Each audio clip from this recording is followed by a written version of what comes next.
Fala, meus amores, como é que vocês estão? Mais um episódio, Irmãos Dias Podcast. Olha, quem está comigo, claro, meu grande amor.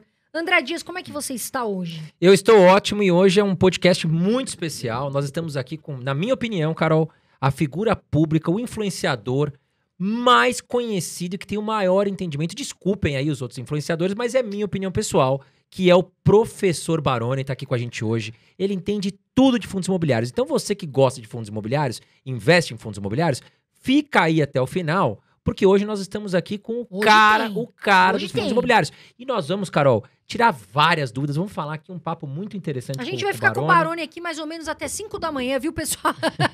Tirando dúvida. Ó, Baroni já escreveu 2 livros. Aproveita e lê o livro. Tem mais de 310 mil inscritos no Instagram. Mais de 112 mil, é isso? 112 mil seguidores no YouTube? 155 mil. 155 mil, perdão, Baroni. Tranquilo. Depois de uns 3 podcasts, a gente dá uma, né? 155 mil seguidores no YouTube.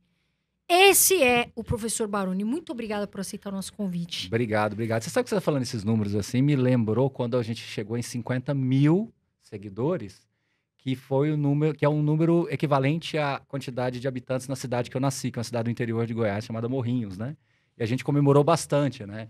E então, assim, eu acho que é legal isso aí de mostrar que realmente a gente conseguiu desbravar aí, levar conhecimento para todo mundo. Então, acho que, bom, a cada dia que passa, a gente vai conquistando um pouquinho mais de espaço, mas sempre junto com outras pessoas. Eu sempre digo isso.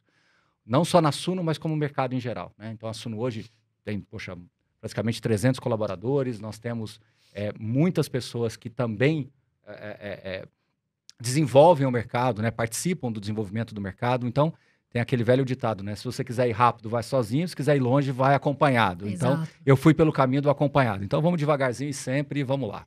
Legal, Baroni. E antes da gente começar aqui o nosso podcast, Carol, vou falar aqui do nosso patrocinador, que é a corretora Toro Investimentos, onde a Carol investe, eu invisto aqui no Brasil. Investir, criatura. Inclusive, fundos imobiliários, tem lá, taxa zero. Quer comprar fundos imobiliários? Vai sair daqui, se interessou por fundos imobiliários, abre tua conta na Toro, taxa zero, meu amigo. E tem presente pra quem abrir e investir na Toro, né, Carol? A gente sempre dá um presentinho. Atenção, tá aí, hein? Primeiro link da descrição, comece a investir. Investiu, abriu a conta, a gente quer que você comece. Então, com 5, 10 reais, Carol, vou começar. Vai lá, abre tua conta, põe 5, 10 reais, vai ganhar 2 planilhas. Uma de organização financeira, atenção aí, comece a investir. E outra de rebalanceamento de carteira. E tá na hora. Voa Brasil e vem investir, hein, pessoal? E o link tá aqui embaixo na descrição. Então, quer abrir tua conta, jogo rápido, tem QR Code rolando aqui pela tela. Aqui também embaixo tem a descrição explicando as regrinhas e tudo mais. Vai lá, abre tua conta e agora vamos começar, Carol. Vamos lá. Agora vamos lá. Começa você. Sabe qual é uma dúvida que eu tenho, André? Eu sempre pergunto isso. Como você, Baroni, porque assim, eu acho muito legal o conteúdo que você traz. E você traz. Eu até tava vendo uma live sua sobre fundos imobiliários essa semana e você traz com uma forma simples, serena de falar. Mas o que eu queria saber, você é professor, você fez economia, eu queria que você falasse um pouquinho sobre você e como você começou nesse mercado. E você fala muito sobre fundos imobiliários. Como que foi essa história? Bom, vamos lá. Sim, eu sou professor, então eu comecei a dar aula muito cedo, então já tenho aí 23 anos de sala de aula, tá? Então eu comecei a dar aula praticamente 19, 20 anos, eu já comecei a dar aula. Então, o que aconteceu aí nesse percurso, né? Eu comecei a trabalhar como todo mundo, começando com poupança, começando com fundos de investimento, sofisticando para outros tipos de fundos, sofisticando para mercado de ações, e tudo isso dando aula. Acredite se quiser, mas é a verdade o que eu vou dizer para vocês aqui, sem mais nem menos. Teve uma época na minha vida que eu dava aula em 5 lugares diferentes. E quem é professor sabe que é verdade. Você dá aula numa faculdade 2 dias, numa outra, na pós-graduação, fim de semana, aquela coisa, né? Então, assim, eu cheguei um momento na minha vida que realmente eu dava bastante aula, fui muito ativo em sala. Obviamente, quando chegou ali 2017, quando veio a Suno, isso foi perdendo um pouco mais de espaço. Hoje eu ainda continuo em pós-graduação, claro, uma intensidade bem menor, mas eu ainda continuo dando aula. Então, sim, sou professor ainda, não sou. E às vezes o pessoal acha que o professor é uma forma, né, de marketing, de chamar, mas não, é professor mesmo. E esse jeito mais simples é sempre aquilo que eu ouvi dos meus alunos. Baroni, às vezes você traz com essa simplicidade, você traz de uma maneira mais objetiva, e isso nos ajuda muito a entender algo que aparentemente seja muito complexo. Então, sempre foi a natureza, a forma que eu encontrei de ensinar as pessoas. Isso veio justamente quando eu fiz ali perto de 30 anos, 29, 30 anos de idade, que eu me interessei por fundos imobiliários e já começando a dar aula em pós-graduação, eu começava a viajar o Brasil todo. E ao viajar o Brasil todo, eu tinha a oportunidade de conhecer os imóveis. E uma coisa linkou com a outra. Eu já falava de fundo imobiliário, eu já gostava do conceito de renda passiva, já tinha um capital interessante, já que a renda passiva já era representativa. E aquele conceito de dividendos de ações me agradava muito, mas eu sentia que faltava alguma coisa. E aí, quando eu encontrei os fundos imobiliários, coincidentemente, começando a viajar o Brasil todo, uma coisa ligou com a outra, e aí foi ganhando tração e a carteira foi só aumentando justamente porque eu me identifiquei com o fundo imobiliário. E até respondendo uma subpergunta sua, eu quero deixar aqui um recado para todo mundo, de que acho que não existe carteira certa, carteira errada, não existe Perfeito. produto certo e produto errado. Uma comparação que eu gosto de fazer, mania de professor, quando você está num parque, e você está ali andando, outros estão andando mais rápido, outros estão fazendo uma marchazinha atlética, outros estão trotando, outros estão correndo um pouco mais rápido, outros correm e para. Outros estão simplesmente fazendo uma caminhada, um senhorzinho de idade, só fazendo uma caminhada assim, só para realmente sair de casa, arejar um pouco a cabeça. Ali não é você contra ninguém. Ali não tem a caminhada certa, a corrida certa, a corrida errada. Ali é você contra você. É a sua disciplina de conseguir fazer a coisa acontecer. Então, por isso que eu me identifiquei muito com o fundo imobiliário, porque eu me questionei, por que eu preciso ter tantas coisas, sendo que eu não consigo realmente ficar tranquilo com meus investimentos? Aí, quando eu fui indo para os fundos imobiliários, eu fui me identificando muito com o produto, e aí eu comecei a me aproximar mais das pessoas, no primeiro momento, amigos, e aí eu fui conversando com todo mundo, as pessoas foram se identificando com o que eu falava, com o que eu escrevia, até que veio o projeto da Suno, 2017, 2018, e aí deu no que deu, que a gente conseguiu uma abrangência bem maior junto às pessoas aí que investem. Então, a história resumida é essa. É isso que o Baroni falou, eu acho muito importante, porque a gente sempre recebe perguntas, acredito que você e o André também. Ah, Carol, mas qual o melhor investimento para mim? Qual investimento que eu vou ganhar mais dinheiro? E o que o Baroni falou é claramente que depende do seu perfil, né, de investidor. Porque tem pessoas que acabam tendo muitas ações, de repente não é o perfil da pessoa. Então, antes de investir, saiba o seu perfil. Se você é mais conservador, se você corre mais riscos, né, André? Porque isso é importante. A gente viu pessoas, quando a bolsa caiu, se assustarem muito. E, de repente, entrou com os dois pés e não era o perfil da pessoa, né? É o que o Baroni falou. Cada um tem um tipo de perfil. Tem o cara que gosta de correr uma maratona. Tem um cara que gosta de andar, caminhar. O importante é aquilo, é você com você mesmo. Você tem que entender qual é o seu perfil de investidor. Agora, Baroni, nós saímos de 70 mil investidores, né? Se eu não estou errado, para 1,5 milhão de investidores nesse mercado de fundos imobiliários. O que você acha que motivou essa enxurrada de pessoas investidoras, novos investidores em fundos imobiliários, de 3 anos para cá? Excelente pergunta. A simplicidade e o entendimento do produto. Acho que esse foi realmente o grande gatilho. Porque o brasileiro, historicamente, ele gosta de imóveis, André. Sim. Porque o imóvel, ele passa uma coisa que é o senso de proteção. Sim. E, ao mesmo tempo, a geração de fluxo de rendimentos.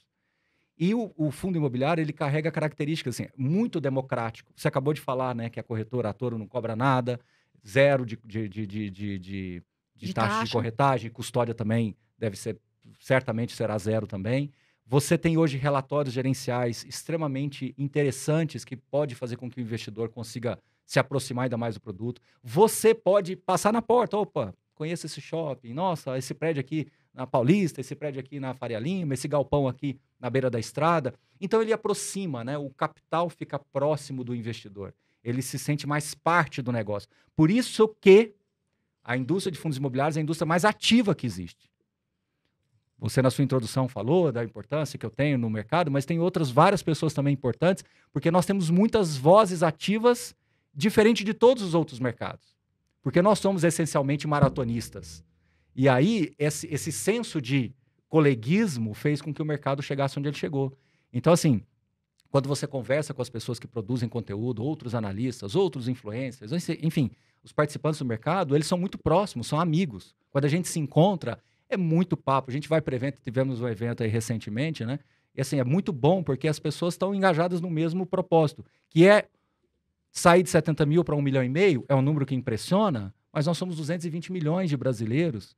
E aí eu acho que nós temos uma avenida ainda muito grande para ser preenchida Com certeza. De maneira democrática, né? O fundo imobiliário, ele é muito democrático. Então, com pouco dinheiro, você consegue acessar uma carteira bem diversificada. Posso só dar um passo para trás, para não deixar uma ponta Claro, solta? com certeza. Você Baroni. falou de perfil na sua resposta, né? O André até complementou. Eu vou adicionar uma pimenta nesse prato aí.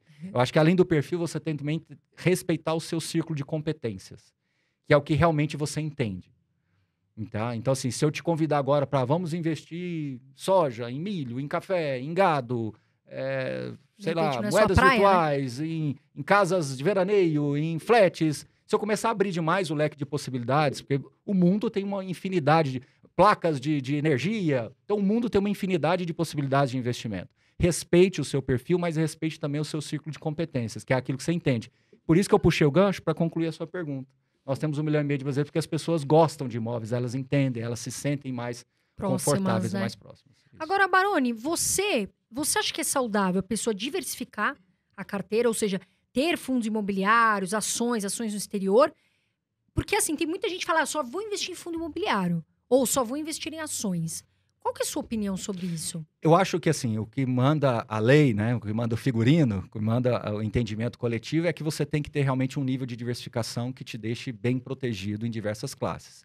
Isso é o que realmente entende-se como mais correto. No entanto, voltamos ao ciclo de competências. Você também se arriscar a montar uma carteira de ações só porque te disseram que é importante, eu acho um pouco temerário. Então, qual é a dica que eu dou para essas pessoas? Se você quiser ter uma carteira mais focada em fundos imobiliários, porque você quer ter uma renda passiva mais consistente, existem formas bem práticas, baratas e inteligentes de você investir através de ETFs. Você pode se expor ao mercado internacional.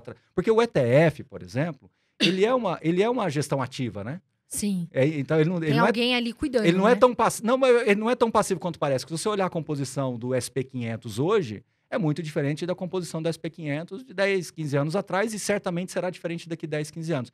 Então, para aquela pessoa que está angustiada, tipo, eu preciso diversificar um pouquinho mais, mas eu não entendo muito, hoje você tem produtos que te permitem fazer isso. Esse é o primeiro ponto. Segundo ponto, não se sinta muito incomodado de ter um pouco mais de concentração, desde que você tenha também as suas reservas. O meu maior medo é quando eu falo assim, eu só tenho fundo imobiliário. Tá, mas calma. Você tem majoritariamente fundo imobiliário, mas você tem as suas reservas, você tem a sua liquidez de caixa. A minha carteira, ela é muito clara, assim, né?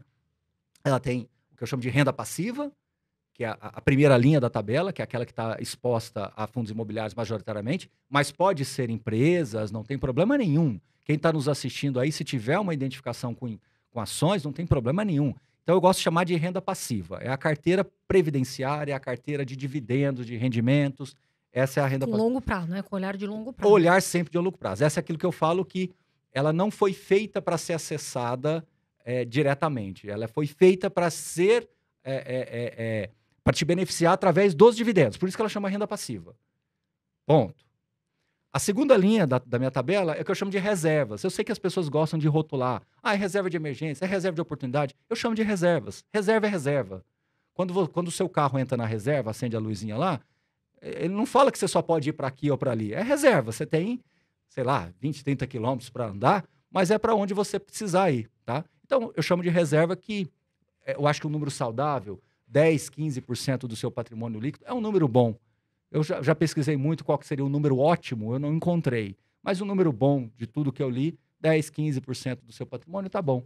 E uma outra posição um pouco menor, que eu chamo de posição de caixa, que é aquele CDB rápido que você acessa, vai e volta na conta, liquidez diária, bem remunerado ali. Essa é aquele para... Não é para reserva de emergência só, né? Como o pessoal gosta de falar. É para tudo. Então, apareceu uma oportunidade agora no mercado, com esses... Você tem ali o dinheiro Isso, de então caixa, assim, né? com mais, 2, 3, 5% do seu patrimônio, nesse tipo de acesso rápido, resolve os problemas que você precisa. Então, eu falo, Carol e André, que investir é um estado de espírito. O que me dá angústia é ver as pessoas investindo e mal. Sim, horas. Tá e alguma coisa... perdendo tudo, né? É como se tivesse com a sensação de estar fazendo alguma coisa errada, como se estivesse sob pressão, como se estivesse buscando a resposta do melhor ou pior. Não esqueçam de voltar na historinha do bosque lá, de você passeando. Não existe a caminhada certa. Você está ali por você.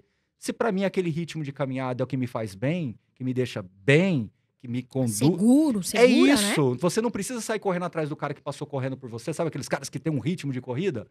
Entendeu? Se comparar, porque às vezes é isso aí que dá problema. E às vezes Exato, é um erro exato. Então grande. é você contra você. O que que é que vai deixar essa caminhada saudável? É justamente a disciplina, a rotina e você fazendo sempre.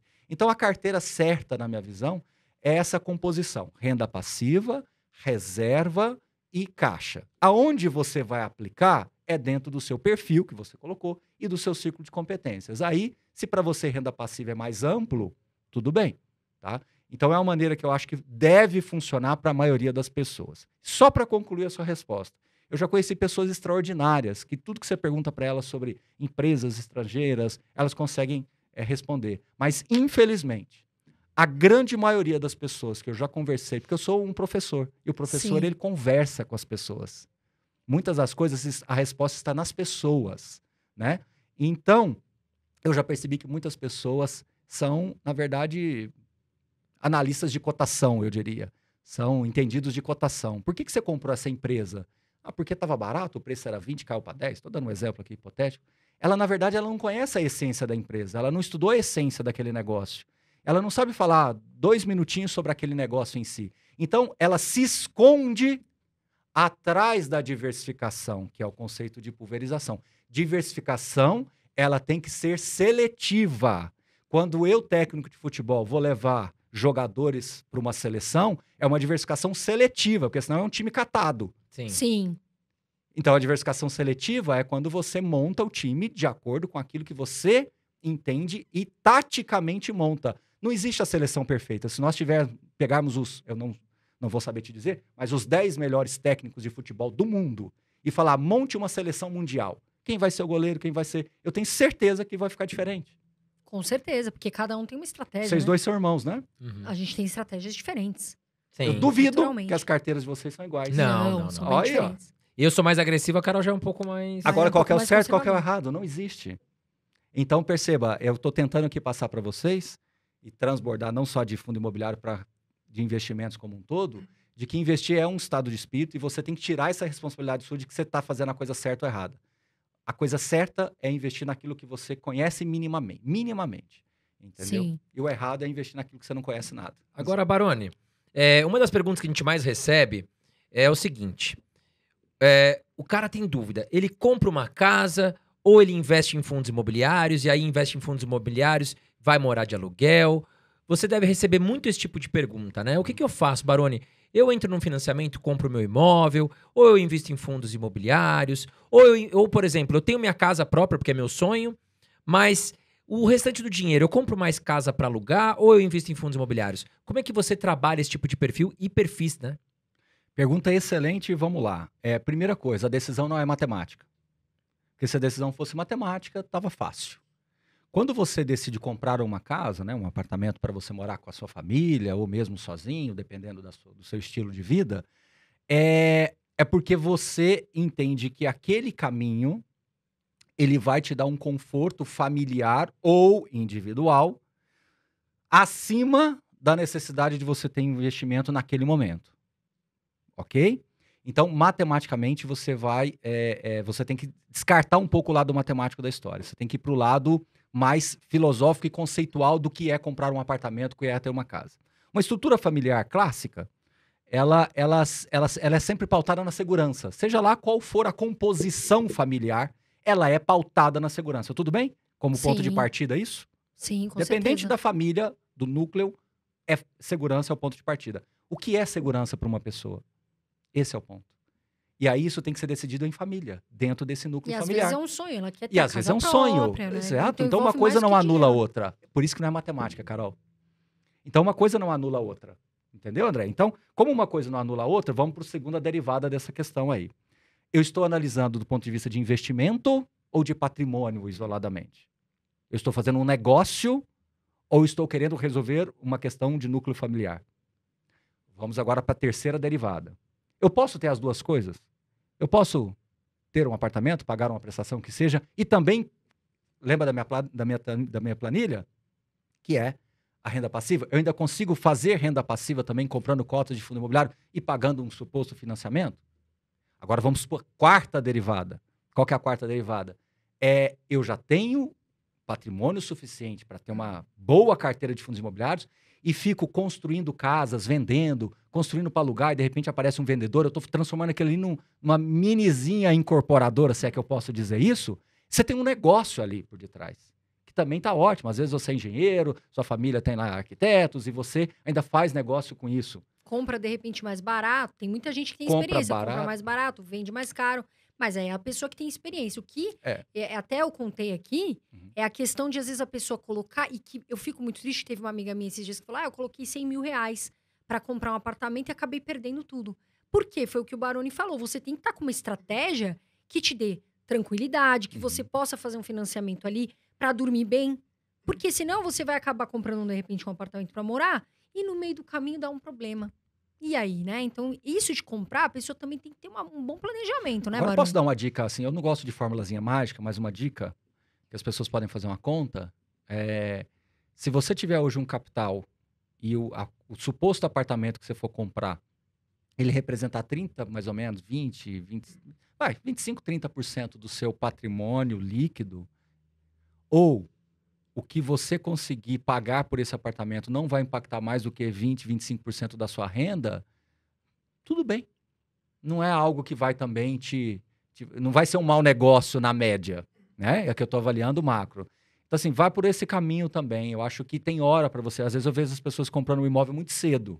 Sim. Muitas coisas... Antecipa o sonho, né? Às vezes. Muitas coisas vão acontecer pelo caminho. E aí pode se transformar num pesadelo, num né? pesadelo, porque aí agora você casa, aí o seu cônjuge já não trabalha num outro lugar, aí aquele lugar já não é legal, aí não tem aí de repente tem filho, aí não tem a escola que você quer que ele estuda, já não está mais perto, e aí vai gerando um imbróglio muito grande. A sua vida não está assentada, o ninho não está totalmente pronto para que você possa estabelecer realmente. Então, assim, por isso que eu falo que a decisão tem que ser de núcleo familiar. Infelizmente, o brasileiro, na média, ele tem uma deseducação financeira histórica, e ele tem essa história muito do sonho, e colocar muito sonho na frente de tudo pode também não ser tão legal, porque o sonho, depois de realizado, você, de repente, cai a ficha e fala: parece que não era bem isso, né? Então, por isso que eu acho que a educação financeira, explicar melhor para as pessoas, igual um bate-papo desse que a gente está fazendo, que vai alcançar muita gente, às vezes não serve nem para a pessoa que está nos ouvindo, mas ela fala: poxa, eu tenho um primo que está com esse dilema. Deixa eu passar isso aqui para ele. Exato, né? Então... E aí evitar que a pessoa se prejudique. Agora, assim, o que acontece? O nosso canal, Baroni, ele tem muitas pessoas que estão começando. Sim. Porque elas têm o medo de começar, de repente, em fundo imobiliário e falar assim: poxa, eu não sei onde eu invisto, qual fundo, como é que eu estudo. Quais fundos imobiliários, na sua opinião, o setor, por exemplo, para um iniciante que está aqui no canal? Olha, eu acho que esse setor é bacana de se estudar. Excelente pergunta. E assim, tem uma resposta até relativamente simples para isso. O mercado de fundos imobiliários no Brasil, apesar de estar se desenvolvendo rapidamente, ele ainda é concentrado em alguns setores que eu vou elencar aqui. Basicamente, recebíveis imobiliários, que são os fundos de CRIs, os fundos de dívidas imobiliárias, né? Ou seja, você está fazendo um empréstimo, né? Um financiamento para uma operação imobiliária. Hoje, quase 40% do mercado são fundos de recebíveis. Shopping centers, logística, lajes corporativas e chegando aí com força, que é o chamado renda urbana, que são os imóveis urbanos como um todo, supermercados, escolas e por aí vai. Então, o nicho é muito pequeno. Então, qual que é a orientação que eu dou para essas pessoas que estão querendo começar agora, tá? Vou repetir: fundos de recebíveis, CRIs, shoppings, lajes corporativas, logísticos e renda urbana. Se você escolhe os dois que têm um histórico um pouco maior, se você escolhe dois que têm uma transparência melhor na comunicação, se você escolhe dois que têm um portfólio mais robusto, mais maduro, já é um pontapé inicial fantástico. Já te coloca no jogo de uma maneira extraordinária. Eu até falo que uma carteira recomendada, ela é uma carteira para rodar acima da média. Não dá para... Em fundo imobiliário, você não consegue rodar muito acima da média. Não sei se vocês entenderam onde eu quero chegar. Quando você fala de ações, quando você é muito criterioso em ações, você fica muito acima do índice em determinados momentos. E quando a empresa vai muito mal, você fica muito abaixo do índice, né? Esse delta é muito grande. Em fundo imobiliário não é bem assim. Eles andam próximos, né? Eles andam próximos. Então, gerar alfa, conseguir ser consistente... Conseguir superar o benchmark é uma decisão, é algo difícil, né? Então, você tem que fazer um arrozinho com feijão bem feito, procurar fazer ajustes muito pontuais. Então, esses são os setores, respondendo a sua pergunta. E eu acho que 2 fundos para você começar de cada um deles, ou seja, uma carteira aí com 10 fundos. Não quero começar com 10, com um deles já é suficiente. Agora, o iniciante mesmo, aquele que está no marco zero, ele tem algumas dificuldades. E agora, por que nós escrevemos 2 livros? Né? Um que é o Guia Suno e o outro que é o 101 Perguntas e Respostas. Porque a gente sentia que tinha essa lacuna. Para tirar a pessoa do ponto 0 e trazer aqui para o ponto 3, 4, era difícil. Sim. Muito difícil. Porque aí por isso que o livro... Primeiro passo, né? É difícil, Carol. É difícil. Muito. Porque a pessoa fala, eu quero comprar, mas ela não sabe o conceito, a essência. Aí a gente escreveu esses livros justamente para dar o conceito básico, tá? O outro livro, ele responde a maioria das perguntas das pessoas. Aí você sai do ponto 0, chega aqui no ponto 3, e aí é onde você começa a assistir uma live, uma entrevista com um gestor, começa a ler alguma coisa um pouco mais sofisticada para você ir avançando. Nesse caminho, e esse caminho, sendo muito franco, se a pessoa for disciplinada, não vai durar mais do que 2, 3 meses, já é suficiente para você começar a comprar suas cotinhas devagar. E aí, quando você compra as cotinhas, é igual sair do videogame e dirigir. Você sai do simulador e vai... Você tá lá jogando FIFA, lá, como é que chama o outro jogo lá? Esqueci o nome lá, meu menino, PES, né? Tá lá jogando tudo. Agora vamos jogar no campo, é um pouco diferente. Mas aquilo que você fez lá no joguinho, você consegue, por equivalência, entender mais ou menos como é que é a dinâmica. Então, é mais ou menos isso. Aí você vai para o jogo, você vai comprando as primeiras cotas, você já vai acompanhar de um jeito diferente. Então, o que é a mensagem que eu tenho que dar para o investidor iniciante? É uma coisa muito simples, uma palavra: comece. Agora, Concordo. tem que começar. Você querer ser especialista para começar, fica difícil. Não, aí você vai ter que estudar, né? Por anos e anos. E tem gente que pensa, assim, o que a gente passa aqui é o seguinte: não precisa ser um expert para você investir, ser um economista. Hoje, graças a Deus, o mercado democratizou para que todas as pessoas, por exemplo, eu, né, o André, enfim, possam investir e também possam passar conhecimento. Mas você precisa estudar, ter, né, o seu conhecimento, que é a sabedoria, é o melhor caminho. E começar devagar. Agora, por exemplo, Baroni, setor, não sei se você puder falar aqui, setor de galpão logístico ou de shopping, por exemplo. Quais fundos que você fala assim, Carol, esses fundos eu acredito que são bons para estudar, não que você esteja recomendando, mas para estudar para o iniciante? Então, vamos lá. O que acontece? Você tem, como eu disse para você, vários tipos de fundos dentro das suas subestratégias, né? Então, hoje, por exemplo, você pega um fundo da 20, você pega um fundo da XP, você pega o fundo do MOL, você pega o fundo da HSI. São fundos que têm portfólios robustos, mas um pouco diferente. Um está mais exposto a São Paulo, outro está mais diversificado geograficamente. Um tem uma estrutura da Red também, que é o HGBS, que é um fundo bastante antigo também. Então, você tem aí XP Malls, VISC, MOL 11, você tem o HGBS, VISC e o HS Malls. Tá? Então, você tem esses 5 aí. Como é que o investidor deve escolher aí? Qual que é a minha sugestão? Muito simples isso daí. Intuitivamente, abra os 5 relatórios. Esses são os 5 maiores fundos de shoppings do Brasil. Aí você vai ver qual daqueles que te interessa num primeiro momento, assim, poxa, eu li cada um dos relatórios. Deixa eu anotar o que eu gostei de cada um deles. Intuitivamente, é trabalho de iniciante mesmo. Deixa eu anotar aqui, né? Deixa eu olhar aqui a estrutura de vacância, qual que tem uma vacância mais controlada. Deixa eu olhar aqui o resultado lá por metro quadrado que ele coloca. Então, quando você faz esse trabalho inicial e cria uma tabelinha comparativa, já te ajuda demais. Vamos esquecer um pouquinho, Carol, e vamos falar de carros. Esquece fundo imobiliário. Se você vira para mim e fala assim, Baroni, estou querendo comprar um SUV. Eu posso virar para você e falar assim, compra da Toyota. Compra da Honda. Compra da Chevrolet. Como é que nós vamos chegar na conclusão? Nós vamos ter que ou entrar nos 5 carros, ou abrir a tabela lá, a técnica dos 5 carros e começar a anotar. Então, por exemplo, para você, consumo é importante? Aí você vai ver qual deles tem o melhor consumo. Preço de seguro é importante para você? Então vamos ver qual tem o melhor preço seguro. Preço de revenda é importante para você? Vamos ver qual tem o melhor preço. Então, fundo de shopping, para você, diversificação geográfica é importante? Ou você está mais concentrado? Classe, você prefere estar em shoppings mais classe A ou mais populares? Quantidade para você é importante? Então eu vou naqueles que tem mais. ABL, quantidade de área bruta, locável, tamanho de disponibilidade de metro quadrado, é para você importante? Então percebe, Carol, que não tem... É aquilo que eu falo, não é uma decisão ela é transversal, ela vai Tem transcendendo. vários aspectos. Só que tem um pra ponto que se o nosso ouvinte aqui ele fizer, vai ser o grande divisor de águas. Essa é a pergunta-chave. Qual é a dica de ouro para quem está começando? Se ele resolver ligar para algum dos gestores ou tiver a oportunidade de conhecer pessoalmente a gestora, poxa, Baroni, mas para mim é difícil. Por isso que eu faço as entrevistas com os gestores. Porque ali é olho no olho, igual nós estamos aqui. Sim. O jogo é jogado, o lambari é pescado. Não tem jeito aqui agora. É. Por isso que eu levo o gestor lá.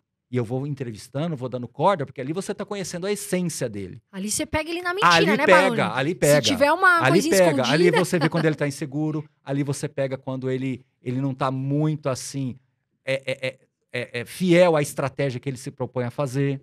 Então ali é onde eu faço essa interlocução. Então, Carol, eu te dei aqui 5 fundos de shoppings. Aí você vai lá e faz essa tabelinha e depois liga para os gestores e fala, pô, Baroni, mas isso vai dar trabalho demais. Aí entra, você quer cuidar do seu dinheiro? Sim, com Esse certeza. é o ponto. Por isso que o Brasil construiu-se muito tempo investindo só em renda fixa, porque a única pergunta que eu fazia é quanto está pagando e quando vence. Agora o seu rol de perguntas vai ter que aumentar. O que nós fazemos aqui, que a gente produz conteúdo e faz esse trabalho todo, é de acelerar esse processo, facilitar e criar essa interlocução. Por isso que é um trabalho diário, noite e dia, dia e noite.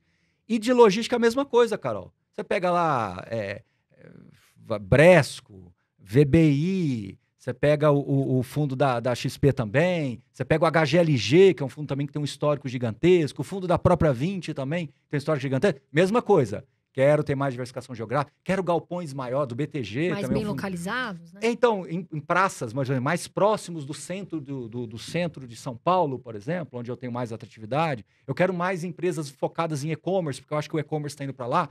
Então, meus amigos que estão nos ouvindo aí, o mais gostoso de tudo isso é que quando você coloca isso para dentro da sua vida, você percebe que você não precisa ser especialista, Sim, mas você precisa subir alguns degraus, porque senão a gente não fica na mesma página. exato. Aí vou voltar na sua primeira pergunta. Por que eu gosto de falar de uma maneira mais simples, mais objetiva, menos técnica que agora? Porque as pessoas precisam exatamente dessa informação. Sim. Mas se você não quiser fazer nem isso, aí entra numa derivada que eu acho que assim, funciona, mas tem que ter um sinalzinho de alerta, que é seguir uma carteira recomendada. Eu acho que uma carteira recomendada ela foi feita para ser uma bússola. Para que lado que você está olhando? Aí você se pauta nessa bússola. É igual o fundo de CRI. Você me falou de shopping, mas eu vou falar de fundo de CRI. Tem fundo de CRI que tem um perfil de mais qualidade de crédito. Você olha lá os nomezinhos dos devedores, são empresas mais de primeira linha. Outros já são outros tipos de propriedades, loteamentos que nem pronto estão. Que lado que você quer? Esse aqui me paga mais, mas ó, loteamento nem pronto tá, nem passou água encanada lá, não tem um poste lá, só tá uma gleba lá.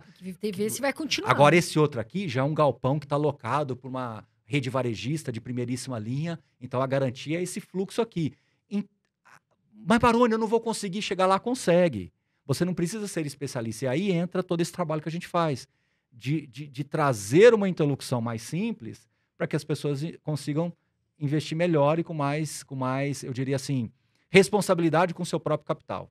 Sim. Entendeu? O Baroni, quando a gente fala de fundos super diversificados, tanto geograficamente quanto até pelo número de ativos, a gente chega também na questão de fundos imobiliários que são os famosos monoativos, né? Que são, por exemplo, um fundo de galpão logístico que tem apenas um galpão, ou seja, um inquilino. Você gosta desse tipo de fundo e quais são os riscos envolvidos num monoativo? Pergunta sua é bem interessante porque eu vou ser muito contundente na resposta. Então, já vou avisando o pessoal, já dá o disclosure, que eu vou falar de um tom um pouco diferente do que vocês estão acostumados a me ver. Fundo monoativo, ou ele dá muita sorte ou ele dá um azar terrível. Ele é binário, ou ele vai dar muito certo ou ele vai dar errado. Todos que eu conheci, ou eles deram muito certo ou eles deram muito errado. Ou seja, iniciantes, eu acho que não é por aí que é o caminho. O Tem fundo, que ver se é porque ter o fundo multimóveis é mais fácil, porque vai ter mais inquilino muito provavelmente. É né? porque, Tem o menos fundo, risco, né? é porque o fundo monativo foi o nascimento da nossa indústria de fundos imobiliários. Porque não tinha como você nascer com um fundo com 1 bilhão comprando um monte de imóveis. Você mal comprava um prédio, uma fração do prédio, e locava para um banco, locava para uma empresa, um hospital, só que é binário ali. Ou ele dá certo ou errado. Agora eu vou falar coisa mais... Agora é um pouquinho... Vocês talvez não vão conseguir entender isso agora, mas se vocês forem pesquisar, vocês vão concluir exatamente isso que eu falei. Olha que bonito isso aqui, hein? Coloca aspas aí, falar pessoal dele. Seja lá qual for o destino de um fundo monoativo, tanto de sucesso quanto de fracasso, ele termina no ostracismo. Ou seja, a liquidez some, a quantidade de cotistas para de crescer. Por quê? Que quando ele dá muito certo, é um raciocínio óbvio. Fica caro. Quando ele dá muito certo, ele fica caro, o cara não quer vender porque é um bom investimento. Às vezes meu preço médio está lá embaixo, se eu for vender eu vou pagar um horror de imposto de renda, tá caindo a minha rendazinha ali, bonitinho, todo mês caindo a minha renda, caindo que eu digo na conta, né? Caindo ali na conta, para que eu vou vender? Um baita no investimento. E quando ele dá muito errado, é o contrário. Agora que eu não vendo esse negócio de pirraça, não vou vender esse negócio. Não, ele não vende. Por quê? Porque ele às vezes comprou essa cota a 80, a 100, a cota tá 20. O cara não vai de birra, ele não rasgar vende, o dinheiro. ele não vai rasgar o dinheiro e falar agora também não vende e fica com esse negócio. Exatamente. Então não há vencedores nesse tipo de mercado. E agora a gente está vendo um movimento de consolidação, esses fundos recebendo propostas, unindo com outro. Tudo faz parte da história. Vai chegar um momento, talvez a gente vai estar fazendo esse novo podcast daqui a alguns bons anos.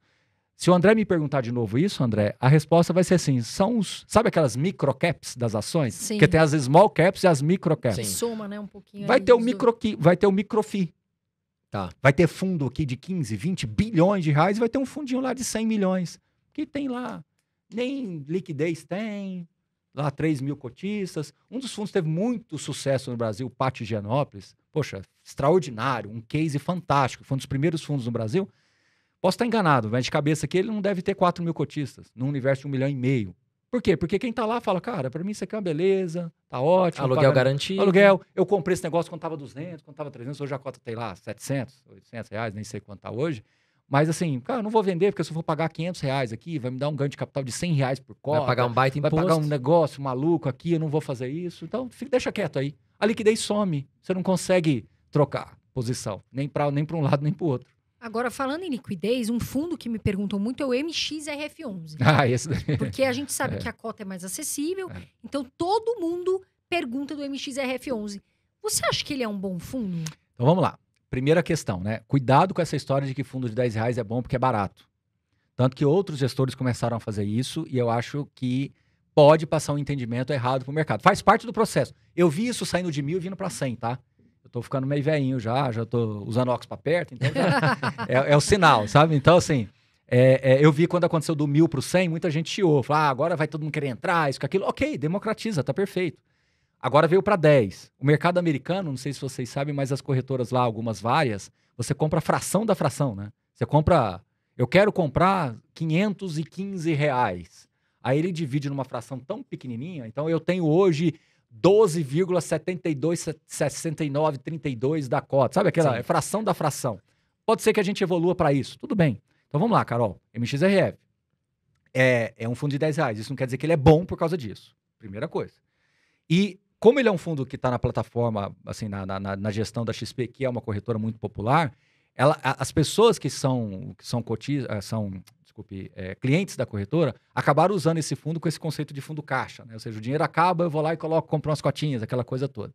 E acabou pulverizando, o fundo tem 500 mil cotistas. Então, vamos lá. O MXRF, no passado, ele nasceu com uma característica de ser um FOF. Poucas pessoas sabem disso. Ele era um FOF tradicional. E tinha um outro fundo na XP chamado XP Gaia, tá? Que era um fundo de CRI. Num dado momento, a XP Gaia começou a ter alguns problemas, etc., e aí a XP viu que realmente o crescimento ia mais para o MXRF e num dado momento eles fundiram um fundo e começaram a popular. A XP ganhou mais tração aí na questão da abordagem com o fundo. O fundo cresceu muito, hoje é a maior quantidade de cotistas. Bom, eu acho que o fundo, ele é um fundo essencialmente de crédito hoje, um fundo de CRI, de recebíveis. Então, isso o deixa mais assim tradicional. Por outro lado, ele tem algumas coisas ali dentro que são um pouco mais de pimenta. Ele tem, por exemplo, acesso a permutas financeiras, que tangencia no conceito de desenvolvimento imobiliário. Então, o fundo ele entra ali como se fosse um sócio no empreendimento e à medida que aquele empreendimento vai performando, ele vai puxando o resultado dessas SPEs, né, dessas permutas e trazendo para dentro do fundo. Então, uma pimentazinha ali. Ele tem posições também em outros fundos imobiliários, fundos não muito conhecidos, fundos Alguns sim, mas boa parte deles não muito conhecidos, que o gestor justamente acessa através dessas ofertas mais específicas. Então, veja, dos 500 mil cotistas, provavelmente muitos compram só por causa dos R$10. E não sabe exatamente o que está ali dentro. Então, acho que o mais importante é você entender por esse ângulo. Então, respondendo a sua pergunta, é um bom fundo? É. Tem seus problemas? Tem seus problemas. Tem seus riscos? Tem seus riscos. Mas há outras oportunidades de investimento que têm uma relação risco-retorno melhor? Sim, também. Então, a gente entende que hoje existem sim outras possibilidades de investimentos em fundos de CRI também, que oferecem uma relação de risco-retorno que para nós é um pouco mais interessante.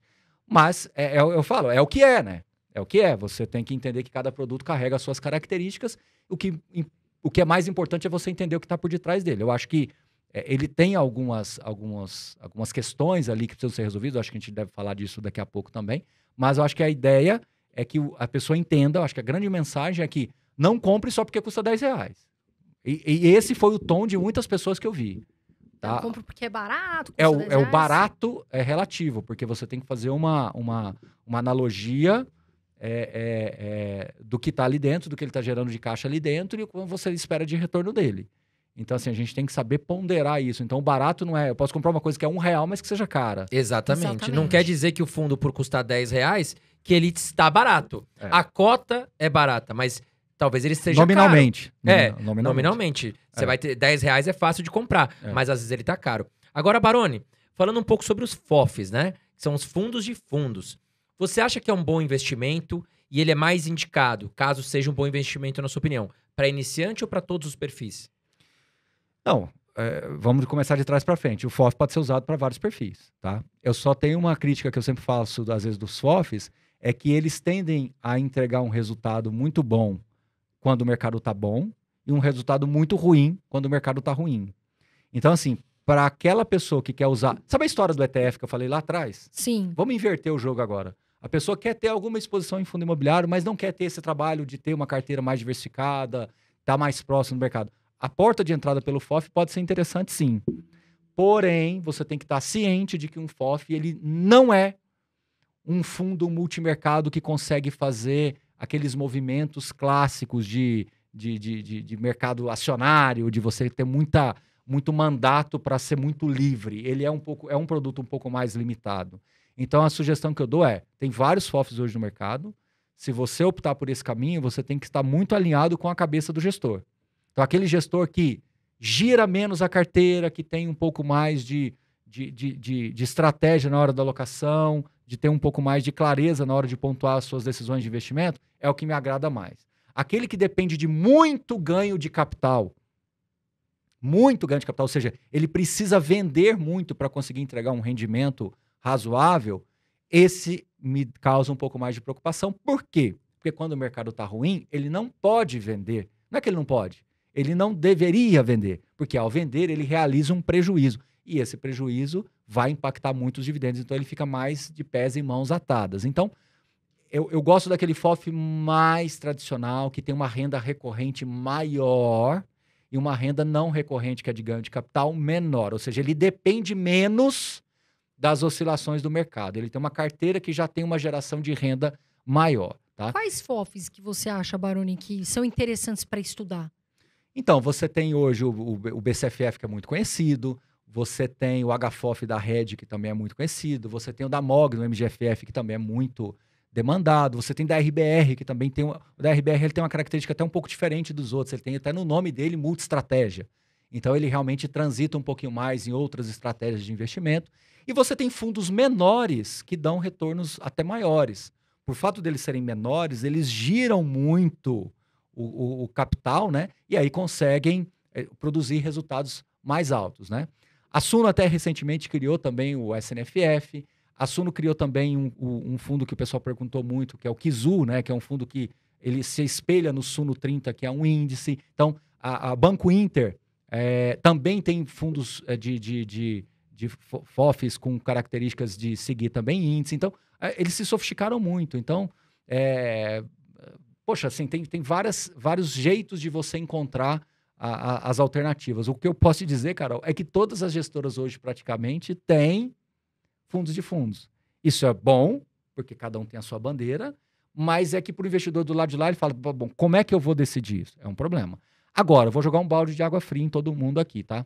Historicamente, os FOFs não têm conseguido entregar resultados acima dos seus valores de oferta inicial. Poucos conseguiram. Poucos não, acho que, salvo engano, nenhum efetivamente conseguiu.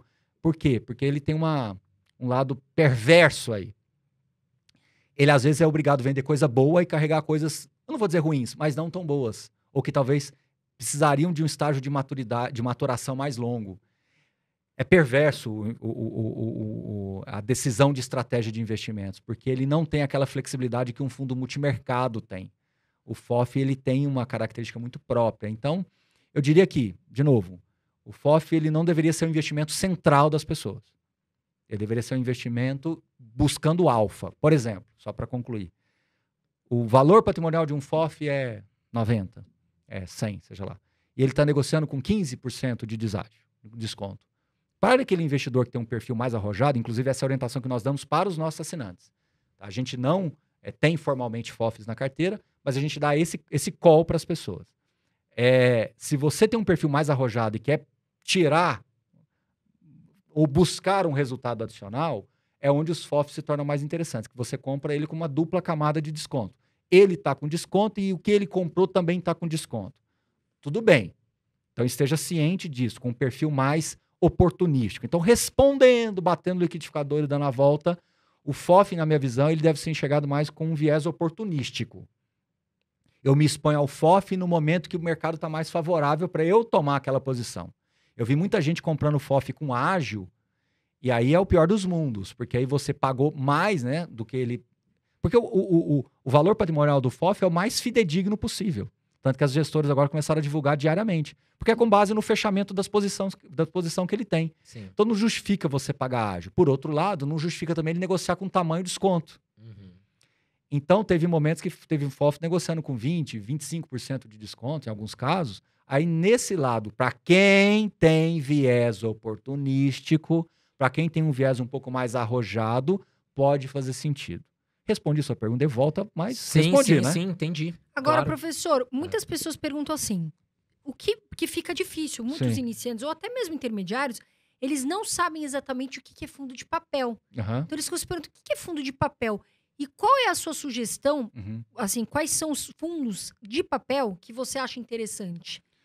Bom, aí abre bastante o universo, porque o fundo de papel ele tem características muito peculiares. Esse é difícil até de responder especificamente, porque assim, você tem essencialmente 3 tipos de fundos de papel, né? Você tem os fundos de papel que claramente buscam riscos de crédito menores, que chamam-se de high grade, né?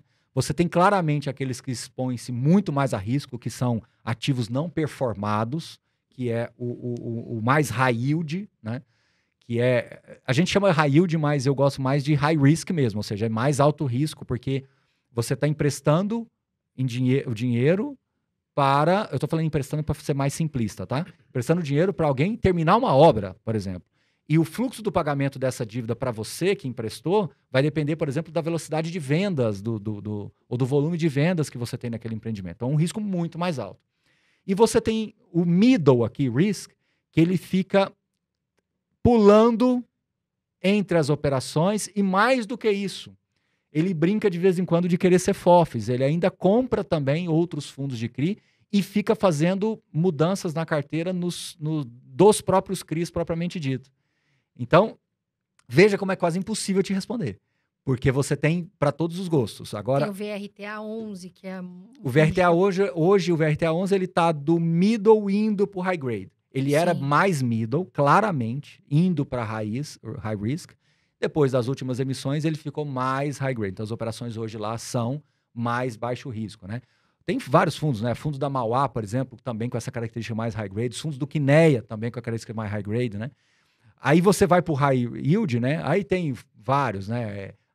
Da Equitare, fundo da Devan, fundo da Urca, Quais fundo... siglas são? Desculpa, professor. HCTR, HABT11, você tem o RPR11, você tem o TORD 11, que também é de uma outra gestora que era Equitare, mas mudou agora para R Capital. Que são os de grande risco, né? Que são mais Então, mas igual eu arriscados. tô te falando, veja, quando eu falo grande risco é nesse sentido, tá? É que ele está exposto não só a crédito, mas também ao equity propriamente dito, né? Sim. E aí aqui no meio é onde tem mais tem, né? Aí você tem Iridium, REC, Valora e por aí vai. Aí são vários. Então, assim, é muito grande o universo, Carol. E é difícil até te responder esse ou aquele, porque esbarra muito no tipo de perfil. E como o seu público que ele é mais iniciante, a dica que eu dou é mais conservador possível. E é contra-intuitivo, porque o iniciante ele vai querer sempre mais renda. Exatamente, eu ia entrar nessa questão. Esse é o problema. Eu tava esperando você terminar o raciocínio, até te interrompi. Sim. Porque o que acontece, pegando o gancho da pergunta da Carol, eu mesmo recebo ligações de amigos falando o seguinte: André, quero investir aqui, tô com uma grana, quero investir em fundos imobiliários. E o cara, ele traz para mim as opções já pronta e sempre, ultimamente, são fundos de papel. E, basicamente, nós vamos falar de DEVA 11, HCTR11, que são os fundos que estão pagando risco. 15%, 16% ao ano. E aí o cara, Baroni, às vezes eu passo isso porque é o meu perfil de investidor. Eu falo, olha, eu diversifico. Eu invisto em fundo de tijolo e papel. E dentro de tijolo, eu vou colocar lá lajes, shopping, logística, tudo bem distribuído, né? Só que o cara, ele tá de olho só nesse percentual de 15%, 16%, porque ele acha que vai sempre acontecer esse retorno para ele. Quais são os riscos do cara focar só no percentual ali de 15%, 16%? É terrível. É terrível esse risco. É terrível. Por quê? Porque o mais risco, ele invariavelmente pode te dar algum desconforto em algum momento, tá? A gente possivelmente vai voltar no caso do MXRF, mas aonde eu acho que é o epicentro do problema do MXRF é justamente os defaults que ele teve. As remarcações de perda que ele teve, que ele vem herdando lá de trás. E que, quando veio, inclusive, a integralização com o XP Gaia, que eu falei agora há pouco, mais chamou atenção. Então, eu estou invariavelmente voltando no caso do MXRF.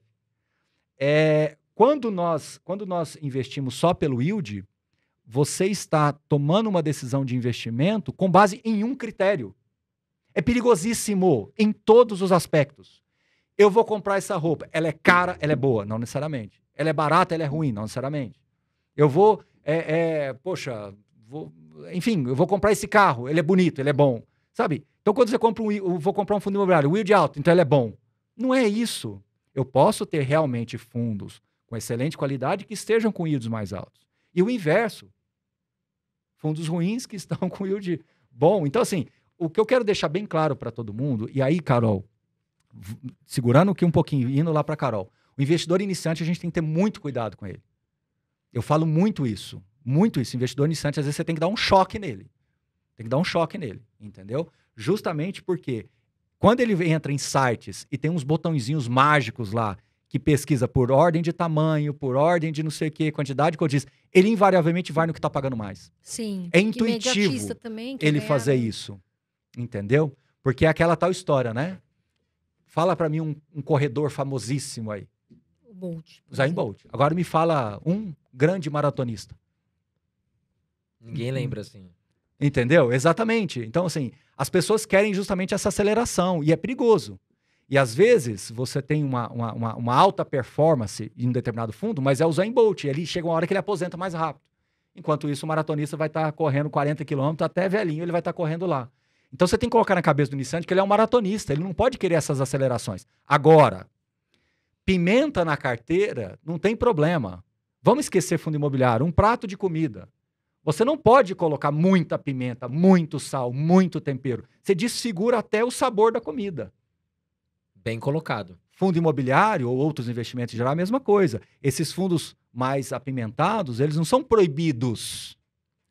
Mas é a pimenta, é o tempero da carteira. Agora, investidor iniciante, você está ciente do que é um risco de uma pimenta? Por exemplo, você pode ter um fundo de galpão logístico que também tem mais risco.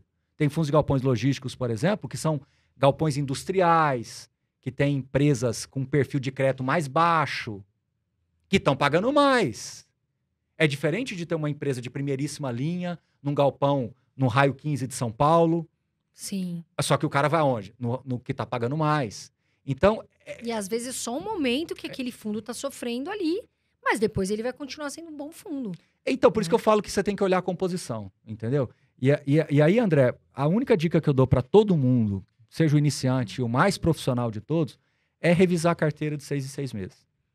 dá 10 passos para trás e vê tudo. Você se parece uma pessoa muito saudável. Olhando para você, sinceramente, Carol, ele tá saudável, não tá? Tá, o André Olhando tá. bem, tá bem saudável, não tá? Sim, muito. Mas você acha que ele deveria ou não fazer um check-up daqui? Com certeza. Esse Pode é o mudar, ponto. pode mudar muita coisa, com certeza. Pode mudar pouca coisa, muita coisa. Você pode antecipar um problema. Poxa, esse resultado de sangue aqui, esse ponto aqui, poxa, André, não poderia ter dado esse número. Vamos investigar um pouco mais? Uhum. Agora, você precisa ser médico, especialista para ter esse nível de conhecimento e de esclarecimento? Não, você precisa ser consciente. Então, investidores iniciantes, Carol, você que dialoga mais ainda com os iniciantes, coloca consciência na cabeça das pessoas. Sim. Tira delas a ansiedade de querer ser o melhor investimento, a tacada certa, o jeito certo. Cria uma composição de carteira que, na minha visão, a nossa carteira lá é muito assim, moderada, defensiva indo para moderada. Pimenta muito pontual. Porque a gente acha que para fundo imobiliário é o que tende a funcionar melhor. E tanto é que vem funcionando. A gente vem ganhando com muita folga do IFIX, vem ganhando com muita folga do CDI, vem ganhando do IPCA mais 6, que é um benchmark difícil de bater. Sim. Fazendo um arrozinho com feijão bem feito, revisando a carteira de 6 em 6 meses. Outra coisa que eu gosto de fazer, que vai responder um pouco da sua pergunta, tirar a ansiedade do investidor iniciante. Porque ele fica olhando todo dia, né? Não Vai só lá, olhando olha todo dia, mas ele olha. quer olhar se o que ele fez está correto. E a resposta não vai estar amanhã. Não, Não. a gente vê muito isso, Baroni, porque Exato. às vezes o André, eu falo muito com os iniciantes, às vezes a pessoa fica desesperada. Ai, meu Deus, mas caiu, o que eu faço? A gente fala, calma. Tem um momento do mercado, um economista muito conhecido e muito bacana. Eu perguntei pra ele, o que a pessoa faz nesse momento da pandemia, quando tava na pandemia? Uhum. Ele falou, a maior palavra que eu vou falar agora é calma. Paciência com todos os meus anos de mercado. Por quê? A pessoa, às vezes, André, ela se atrapalha e sai vendendo tudo. Não acontece muito isso? Não, com certeza. Às vezes no desespero ele faz coisa errada. Igual agora, a gente vai até tocar no assunto do MXRF11. E, aliás, antes da gente falar do MXRF11, eu quero fazer uma outra colocação pro Baroni. Que recentemente aí, eu, por exemplo, que tenho aqui a liberdade de conversar com o Baroni, eu mandei um WhatsApp pro Baroni, porque eu fiquei na dúvida. A gente recentemente, Baroni, teve a questão da tributação dos dividendos. Sim. O governo, através aí da equipe do Paulo Guedes, queria o quê? Tributar, né, a questão das ações, os dividendos das ações, os dividendos dos fundos imobiliários, que são isentos de imposto de renda. E aí, quando veio essa notícia, o mercado, o IFIX, o índice de fundos imobiliários, despencou, né? E eu mesmo também tomei um susto, confesso. Fui falar com um especialista em fundos imobiliários, que na hora falou assim pra mim, André, calma, é uma notícia que chegou agora, mas não tem nada ainda concretizado. E isso que eu ia te perguntar, Baroni, nessa questão da tributação dos dividendos, realmente morreu? Pode voltar? Como é que ficou essa história? É um fantasma que agora a gente já sabe o tamanho dele. Eu acho que até aquele dia era um fantasma que a gente não sabia muito como é que era a forma.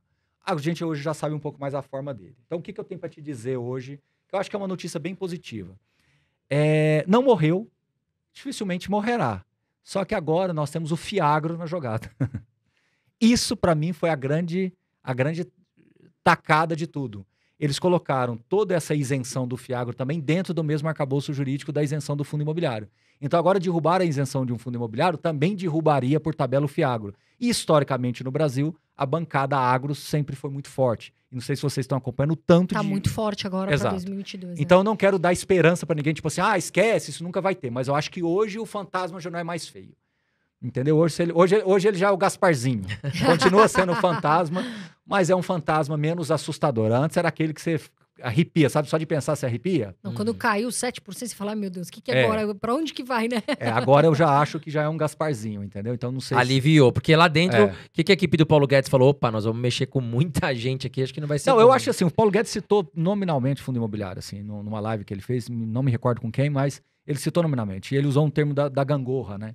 Eles não tinham dimensão da força de um fundo imobiliário hoje na economia. Porque, assim, quando ele viu tanto de emprego que ia ser prejudicado, as transações imobiliárias hoje, as grandes, 63% das grandes operações imobiliárias estão sendo agora só via fundos imobiliários. Então, quando ele viu que isso ia resvalar em imposto de transferência, em geração de emprego, ele fez uma continha e percebeu, poxa, eu vou ganhar um pouco agora, mas vou deixar de ganhar muito no longo prazo, né? Então, assim, uma indústria de 150 bi, se ela chegar em 500 bi, o que ele vai ganhar de imposto só de novas emissões de crescimento e de transferência, compensem muito durante anos. Então, é que a gente fala no mercado, agora vou usar um termo técnico, ele não fez o trade-off, né? Ou seja, ele quis levar essa vantagem no curto prazo, mas ele não viu o que ele estava deixando de ganhar no longo. E quando ponderaram melhor e teve uma interlocução mais próxima, os gestores foram para Brasília, a gente criou interlocução lá também, a equipe, né, as pessoas, os políticos também perceberam, né? Teve a atuação de alguns, né? Arnaldo Jardim, Celso Sabino, o próprio relator também, que a gente fez lives, foram assim, foi muito bom aquilo ali. Foi a primeira vez que a gente trouxe a classe política e fazendo a democracia de verdade. Essa é a democracia de verdade. Né? Eu conversei, como eu ficava feliz ali, porque ali eu estava cumprindo o meu papel não só de defender a indústria de fundos imobiliários, mas como cidadão, de falar aquilo que eu acreditava. Então, no campo da discussão, né, não teve nada extra, né, oficial ali, de conversa de canto ali, não, foi no campo democrático, foi um jogo democrático mesmo. Então, aquilo ali me deu um prazer muito grande de fazer. Foi uma voz de fato ali, eu não precisei, não, vamos aqui que eu te ajudo aqui, vamos. Não teve nada disso. Isso eu me falo com muita tranquilidade. Então, isso foi o mais legal de fazer, de exercer o exercício, de exercer o papel de cidadão Baroni e ao mesmo tempo, de defensor da indústria de fundos imobiliários como uma voz ativa também. Então, foi muito legal e, enfim, eu acho que foi um passo importante naquele momento, uma virada de página importante no capítulo. Agora a gente tem um assunto que está sendo muito comentado e assim, todo mundo ficou Agora... desesperado essa questão. Carol, o que eu faço com o MXRF11? Porque a CVM tomou uma medida, né, na questão de distribuição, não vai distribuir dividendos, e isso pesou a cabeça dos investidores. O que você tem para falar disso, Baroni? E você acha que isso de fato pode permanecer? Agora a gente está com 1 hora de gravação, agora a gente vai mais umas 3, então dá tempo, né? Beleza? Tem bateria nas câmeras aí? Então tá bom. Então já pede a pizza, vai prestando atenção, Raulzinho, pra você ficar atento aqui nos fundos. Pede as esfirras, as coxinhas, porque agora vai, né? Bom, não tem resposta rápida e fácil, mas eu vou tentar explicar tudo, tá bom? A primeira coisa, o caso MXRF, ele é muito específico, né? Eu não consigo falar tudo, porque eu não tive, nem eu, nem as pessoas do mercado, tiveram acesso exatamente qual foi a troca de ofícios e documentos entre o BTG, que é o administrador do fundo, o fundo é gerido pela XP, e o administrador é o BTG. Quem toma essas decisões é o BTG, propriamente dito, com a própria CVM, que é o órgão regulador. Então, a gente não sabe exatamente qual foi a conversa entre eles. A gente teve acesso a uma ata, a um parecer técnico, né? E aos votos das pessoas, né, dos diretores. Um, essencialmente, que votou a favor, vamos falar assim, contra o fundo, e outro que votou a favor do fundo. Muito bem. Então, a primeira coisa, o MXRF ali dentro, ele tem muita coisa que você me perguntou. Ele é um bom fundo? Essencialmente, sim. Mas ele tem as suas pimentinhas ali dentro também. E pimentas que foram herdadas do passado. E a gente não sabe especificamente se, ao reconhecer essas perdas de fato, né, você teria que realmente ajustar o prejuízo ali, né, virar de lucro para prejuízo, e aí sim, ao invés de distribuir rendimentos isentos, você distribuiria em formato de amortização. O cotista ia continuar recebendo o dinheirinho dele, só que ele ia baixar o preço médio dele. Qual é o tamanho do problema de MXRF efetivamente? Pelas nossas contas, 30 centavos, um pouco menos até, 29. Vamos falar 30. Então, no pior cenário de todos, as pessoas que têm MXRF teriam rendimentos ali por 2, 3 meses seguidos de 30 centavos, ao invés de ser rendimento, seria amortização, abaixaria para o preço médio e a vida seguiria. Era isso que era para ter acontecido. Tá certo? Sim. Era isso. A CVM foi lá e falou, não, isso aqui tá errado, você tem que dar baixa mesmo, isso aqui perdeu. Aí o BTG falou, não perdi, isso aqui só tá marcado, mas eu vou recuperar. E ia ficar discutindo, mas tá bom, faz. Eu tô mandando fazer, faz. Baixa 30 centavos, vida que segue. Como seria lindo se fosse só assim. O fundo teve problemas, de fato, hoje a carteira de crédito dele é muito melhor, hoje, mas ele herdou muita coisa ruim do passado. Resolve isso, vida que segue. Porém, contudo, todavia, entretanto, agora que vem, pode fazer o pedido das pizzas aí agora que vai. Ao analisar o parecer técnico e os votos, né, o voto a favor e o voto contra, o negócio transbordou para o mercado. Porque o que chegou para o público, o argumento do parecer técnico e o argumento do voto, principalmente contra, a favor do fundo, foi meio escatológico, meio fim do mundo. Por quê? Porque transborda do MXRF para o mercado. Há claramente ali, apesar de que a CVM diz que não, mas há claramente ali um novo entendimento do que é distribuição de dividendos. O distribuição de dividendos, desculpe, vou usar a palavra correta, a distribuição de rendimentos, né? A gente usa rendimento porque fundo imobiliário, diga-se de passagem, é o único instrumento criado por lei no Brasil. O fundo imobiliário é o único instrumento criado por lei. Claro, veio o FIAGO depois, mas o fundo imobiliário foi o primeiro e o único efetivamente criado por lei. Então ele tem a sua especificidade, ele tem a sua particularidade, tá? Que é essa que nos trouxe até aqui, não é? Aí, de repente, vem esse parecer dizendo o seguinte, não há o que se falar em distribuição de dividendo enquanto você não tiver lucro contábil. Mas espera lá, lucro contábil? O que é o lucro contábil? Se eu tenho uma remarcação, não é perda. Se eu tenho uma remarcação negativa, o prédio desvalorizou. O FOF, que você me perguntou, a carteira dele desvalorizou. Ele tem um reconhecimento ali de perda? Não, mas ele tem uma marcação para baixo. Quando a gente lê o documento, dá uma margem de interpretação seguinte, enquanto isso não for resolvido, não há de se falar de rendimento, é só de amortização. Uma palavra boba que muda tudo. Porque a amortização, ela traz uma consequência tributária sem precedentes. Imagina 1,5 milhão de investidores tendo que ajustar os seus... Meu Deus. Imagina os fundos de CRI, que tem 40% do mercado hoje que é fundo de CRI, eles são marcados ali a mercado. E aí, um mês é dividendo, outro mês não é. Outro mês, porque o juro subiu, remarca a curva, o preço. Para tudo, gente. Pause. Não precisa editar não, tá? É só para falar pause. Imagina, vocês têm, por exemplo, desculpem entrar na individualidade de vocês, mas vocês têm, por exemplo, NTN-B, IPCA+? Sim, eu tenho. Quando vocês compraram IPCA+, ali na hora da compra, você não comprou ali, eu comprando um título, 50 mil reais, que vai me pagar em IPCA mais 5,5, não foi isso ali o combinado? Sim. O que você vai receber com o vencimento lá em 2045 se você não fizer nada, ficar de braço cruzado igual você tá? Exatamente o que foi programado. Mas você concorda comigo, Carol, que quando você abre lá na sua corretora lá, ele não é marcado porque a flutuação da taxa de juros. Mercado, sim. Se o juro sobe, você, em tese... Você vai olhar a taxa real, você vai olhar só efetivamente ali o mais 6, mais 5, no caso do IPCA, né? O IPCA porque o mais IPCA 5, ele mais vai 6. ficar variando, né? Não só isso. Não só isso. Mas o preço ali, os 50 mil que você colocou, ele vai ter uma variação, ele vai ter uma marcação ali, não vai? Sim, claro. Mercado. Sim. Se o juro sobe, tende a valer menos. Se você quiser... Porque o Tesouro Direto ele fala assim, olha, eu te compro na hora que você quiser. Então eu tenho que te falar o preço daquele momento, sim ou não? Sim. Mas o IPCA mais 5,5 não saiu da sua cabeça, sim ou não? Sim. Beleza. Agora imagine eu condicionar você receber isso pela marcação. Ou seja, se você tiver no prejuízo, não há de se falar de rendimento. Você vai receber. Não, e os FOFs, então, numa época ruim, não vão nem pagar. Acabou. Acabou o rendimento, Acabou não tem mais. É só amortização. Sim. Então, assim, não é o fim do mercado, caso isso se avance. Seu preço médio vai ficar mais baixo, teoricamente você teria pago mais barato. Mais baixo. Aí o mercado, de repente, sobe.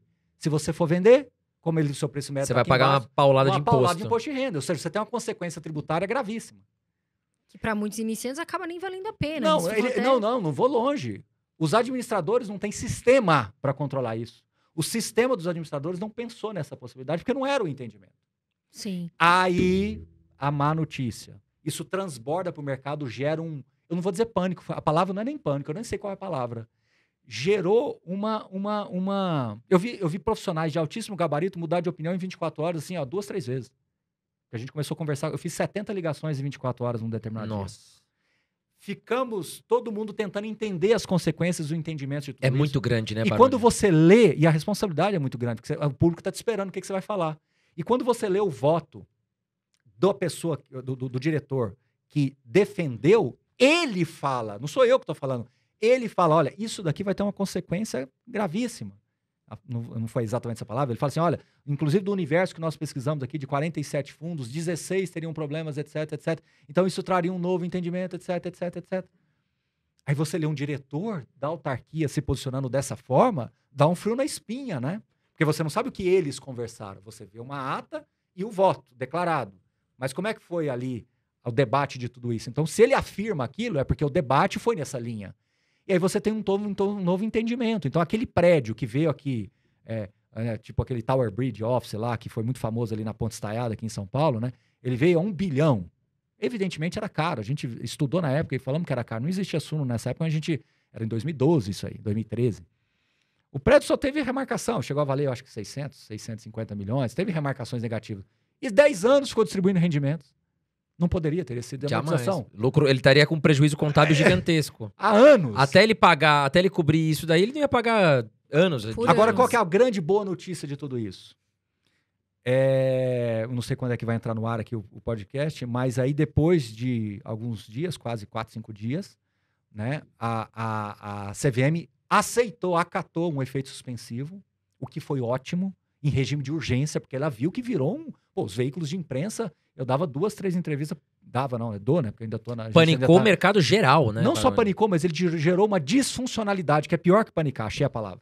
É pior do que panicar.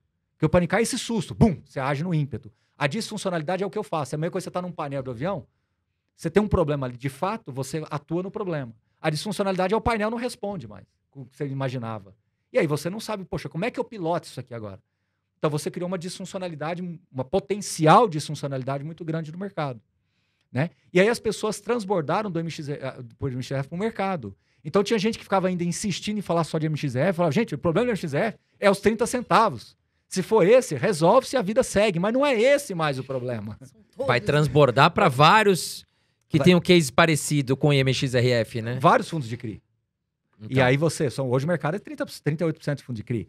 E aí, muito bem. Aí a CVM acata o efeito suspensivo.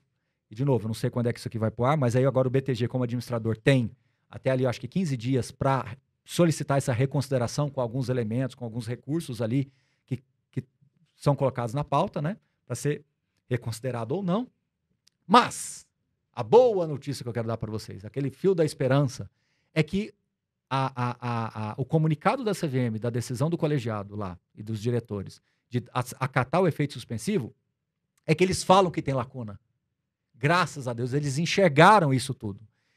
E falam também, já dão um aceno também, de que possíveis soluções deverão passar novamente por correções das normas, das instruções, dos novos ofícios, etc. Porque, mesmo que eles não queiram ter trazido um novo entendimento, o mercado entendeu. E aquilo é eu como professor. Não interessa o que eu quis ensinar, interessa o que o meu aluno entendeu. Sim. Isso é fato. Não interessa que eu quis te passar essa mensagem, interessa que comunicação é isso, né, Carol? Não interessa a mensagem que eu quis te passar, interessa o que você disse, entendeu? Entendeu? E aí, o que o mercado entendeu é que você vai ter uma disfuncionalidade potencial gigantesca. E aí, vou falar uma coisa perigosa. Corre-se o risco, inclusive, dos administradores, não é gestor, administradores optarem por fazer pagamentos semestrais, porque nem eles terão as informações, porque é uma marcação. Então, para eles não correrem um risco de desenquadrar e serem punidos por isso, porque o administrador é que é o fiduciário. Muita gente acha que é o gestor que manda no fundo, mas quem efetivamente decide é o administrador. Ele é fiduciário, ele vai falar assim, eu não vou fazer. Ele é a instância máxima. Ele vai falar, eu não vou fazer porque eu vou ficar com medo. Então, a Ambima, que é a associação de gestores, administradores, tudo, estão com um núcleo muito forte também para criar essa interlocução na CVM, para chegar a talvez um novo entendimento. Então eu, não sei se é excesso de otimismo, acho que no final de tudo isso vai ser um grande aprendizado e a gente vai ter alguns pontos esclarecidos para a vida seguir sem margem para interpretação. E que mostra que a classe dos fundos imobiliários está muito forte, né, Baroni? Porque louco. você vê, o governo queria tributar os dividendos. Opa! Vamos dar um passo para trás. A gente vai mexer com um monstro hoje, né? E a mesma coisa a CVM, que também não é um bicho-papão, ela também entendeu que a questão vai mexer com algo muito maior, talvez, do que ela mesma esperava. Né? Ela é um órgão fiscalizador, mas, acima de tudo, ela é um órgão regulador. Então, ela não tem nenhuma intenção de deixar esse pandemônio instaurado. De prejudicar. Óbvio que não. Ela não é o bicho-papão que quer prejudicar. Não, ela quer apenas chegar numa conclusão. Exatamente. Num bom senso, né? senso. Exatamente. E aí tem questões legais, né? Então, assim, hoje quem tá com a bola é o BTG. Ponto. É o BTG que tá com a bola. Então, ele que tá estruturando esse pedido de reconsideração. Então, esse efeito suspensivo dá 15 dias para ele se preparar. Vai buscar com profissionais também técnicos alternativos para apresentar. Volta para a decisão técnica da CVM. Há-se algum novo entendimento, algum ajuste. Olha, isso da instrução estava errado, a gente tem que ajustar aquilo. E aí a vida vai seguir pelo menos com mais clareza do que é e o que não é. Agora, quero dar uma boa notícia para todo mundo. Assim, os fundos de tijolos maiores, eu acho que quase 99% deles, vamos dizer 100 para não parecer conta de mentiroso, não terão problemas. Os problemas estão realmente mais focados em FOFs, né? E alguns fundos de CRIs que são mais sensíveis por essa marcação, a depender da distribuição, do jeito que o administrador interpreta a distribuição. Sim. Então, acho que a CVM pode também dar um novo entendimento quanto à interpretação de como é que se distribui, que no final do dia seria ótimo, para falar bem a verdade para você. Então, o MXRF fez uma publicação de um fato relevante dizendo que ele virou o ano com lucro, porque essa decisão toda, eu acabei não falando isso, essa decisão toda foi no final de dezembro. E a ata veio a público em janeiro, Agora, 24, 25 de janeiro, não me lembro a data exata. Então, como o XRF viu que aquilo ali ia estourar, eles corrigiram para lucro. Eles têm essas SPS que eles conseguem fazer lucro. Então, por incrível que pareça, ele se esquiva. Então, assim, se você fosse fazer um meme, né? É uma flecha vindo, o MXRF esquiva e aqui atrás está um mercado de perto aberto. Então, ele esquivou e deixou o mercado inteiro recebendo aqui. Agora, nesse momento, muitas pessoas estão falando, é hora de comprar fundo imobiliário ou não? Na sua visão, Baroni, é hora para quem pode, né, para quem gosta de comprar fundos imobiliários? Uma dose um pouco mais homeopática. Porque eu ainda acredito que você tem muitos fundos que estão baratos. Foi o que a gente colocou no relatório aí, que foi para os assinantes recentemente. Principalmente tijolo, né, Baroni? Exatamente. Aquele tijolo grande, bem instalado, que tem lucro de sobra, reserva de lucro, mesmo no pior cenário, a vida dele vai seguir. Então, e ele está com um desconto, ele está ainda com um yield muito atrativo. Então, o problema é que o mercado cria um risco sistêmico. Mas quando você granula melhor, modula melhor, fundo a fundo, tipo a tipo, você vê que quem tem uma carteira com fundos... Por isso que foi o começo do nosso papo, eu falei para os iniciantes ficarem mais próximos daqueles mais conservadores, daqueles que têm uma história... Lembra dessa minha história? Sim. Porque para eles ia dar esse susto, mas não ia atingir de fato, entendeu? Agora, o fundo de CRI vai ser mais sensível. Então, eu diria que hoje, se você vai para os tijolos maiores, mais bem posicionados, num cenário pior, funcionaria. Então, a minha orientação é mais por essa linha. Agora, doses mais homeopáticas. Vou fazer uma conta aqui de padeiro. Você queria comprar 1.000? Não compra 1.000 de uma vez. Daqui 15 dias a gente vai ter talvez alguma outra decisão. Como eu disse, não sei quando o podcast vai para o ar, às vezes quando for para o ar até saiu a decisão. Mas aí, de repente, pode ter um novo entendimento, etc. A gente vai ter juros, né? Subindo, ainda deve chegar mais perto de 12. Então, eu não acho que é motivo para pressa, respondendo objetivamente para quem nos ouve. Eu acho que é motivo para continuar numa dose um pouco mais homeopática, mas continuar. Parar, eu acho que não. Agora, Baroni, a questão do Fiagro, que você citou, conta um pouquinho o que é esse Fiagro e qual a sua expectativa para essa classe nova que está chegando. Esse eu vou ser bem sintético, tá? A gente está até, inclusive, tentando achar um analista de Fiagro, mas como o produto é muito novo, não é fácil para a gente colocar lá no time da Suno. O que eu quero dizer para todo mundo, o Fiagro ele está nascendo de trás para frente, né? Ele está nascendo com viés mais de crédito do que... Vamos comparar com o fundo imobiliário. Ele tá nascendo, o fundo imobiliário ele nasce no tijolo. E depois que vem os fundos de crédito. O Fiagro está nascendo ao contrário, está nascendo mais no crédito e menos na terra propriamente dita. E quando a gente fala de crédito, principalmente no agro, você fica muito no limite do bom para o mau crédito. Então eu diria para as pessoas irem, de novo, não olhando só para o retorno. Tá? Porque eu acho que muitos gestores eles vão ter que, com o tempo, muito recente ainda, mostrar de fato o seu DNA, que tipo de crédito que você gosta de tomar. Então eu diria que você tem que ser duplamente conservador nesse caso, porque é crédito. Tá? Então essa é a dica que eu dou para todo mundo aí. Agora, mas vai crescer muito, viu? Vai crescer muito. Não, o agro só se fala nisso, né? Eu tava lendo os jornais essa semana, o agro, eles estão falando muito que o agro, assim, eles estão otimistas. Uhum. As próprias pessoas que lidam com o agro estão muito otimistas. Uhum. Agora, o que eu vejo muito? Por exemplo, indicadores fundamentalistas. Claro, os analistas avaliam como um todo, mas é muito falado do P sobre VP. Uhum. Então, esse o que eu queria saber? É o melhor indicador? E quando a gente sabe que o PVP está indicando que o fundo está barato, tem um número exato? Vamos lá. Quando você está falando de ativos líquidos, o PVP tem uma importância maior. O que isso quer dizer? Fundos de CRI, FOFs, o PVP tem uma importância, um peso maior na decisão. Ele não é o único, mas ele tem um peso maior. Porque você tem uma fidelidade muito maior na precificação do VP. Né? Você tem o P na tela e o VP é mais fidedigno. Quando você está falando de tijolo, cuidado, cautela. Por quê? Porque você pode ter um VP que vai oscilar muito no fechamento do ano. Você pode ter um VP que explode, você pode ter um VP que despenca. Quanto Sim. vai valer o seu apartamento daqui a um mês, daqui a um ano, quando vai ter a próxima reavaliação patrimonial? Dependendo, perto da sua casa está construindo um shopping center, você vai ficar super bem valorizada, ou ao contrário, estão passando um viaduto na janela do seu prédio lá. Estou dando um exemplo bem agressivo aqui para mostrar que pode desvalorizar muito. Então, cautela para olhar o VP. Eu acho que, de novo, indicador indica, mas não deve ser usado como ponto de decisão. Escola de ações, os múltiplos, análise de múltiplos, elas já dizem muita coisa.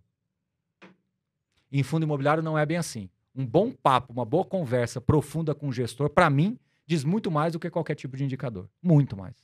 Muito mais. Né? Porque muita gente pergunta pra mim, mas o PVP tá em 1,07, 1,08, então fica claro aqui que não é, que pro professor não é isso, que tem que se avaliar todo um contexto, né? O administrador. Investir né? em fundo imobiliário não é matricial, é transversal. Porque se fosse matricial, esse, então esse é o melhor, eu vou comprar aquilo. Não é matricial. Lembra daquela historinha que eu falei? Da quantidade de ativos, você vai tabulando isso tudo. Aí o que eu falei que é a grande pontual? Conversa com o gestor, você começa a entender a cabeça, o perfil da gestora, o perfil de investimentos, o tipo de coisa que ele gosta de fazer. E aí você vai aprofundando. Então, é uma decisão muito mais profunda. O indicador é para te chamar a atenção. Esse carro faz 11 km por litro. Opa! Me chamou a atenção. Vamos derivar mais. Entendeu?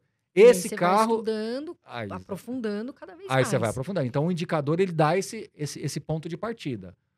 Entendeu?